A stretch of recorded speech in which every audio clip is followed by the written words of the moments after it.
Yan guys, oh, ang lalaki ng mga puno ng kahoy. To, puno ng mangga to. Ayan, oh.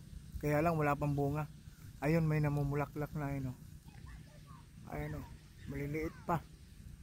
Patagal pa yan bago mga March yata. Ayan. Tingnan mo naman guys yung puno nila guys, kung ano yung ilalim. Ayan, oh, ilog. Ayan, oh. Puro puno ng mangga yan guys, oh. Oh. Ganda, no? Tingnan mo, nasa ilog pa yung ano, pwede pagka ano, pwede ka maligo. Pakagandang lugar. Presko pa guys, sariwang-sariwa ang hangin. Kitang-kita mo naman guys, oh, sariwang-sariwa ang hangin, oh. Ayan guys, oh. Ito, dala ko yung kabayo ko guys, oh. Dala ko yung aking motor. May baon pa akong masito. Ayan, para pag nauhaw tayo, meron tayong iinumin. Ganda dito guys, oh. Kitang-kita nyo no, no? Napakagandang lugar. Ba? Ano, puno ng mga puno ng mangga, ilog, oh. Nasa ilog, oh guys. Oh, ilog.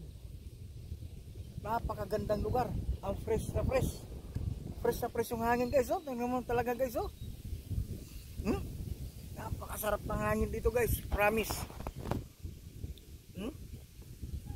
Dito ako sa bukid guys, mga palayan. Napadaan lang ako rito guys, huminto ako. Padaan lang ako.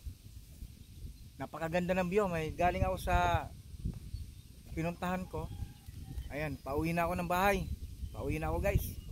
Pauwi na tayo ng Las Piñas. Pauwi na tayo ng Las Piñas City. Ayan, napadaan na ako rito at huminto ako.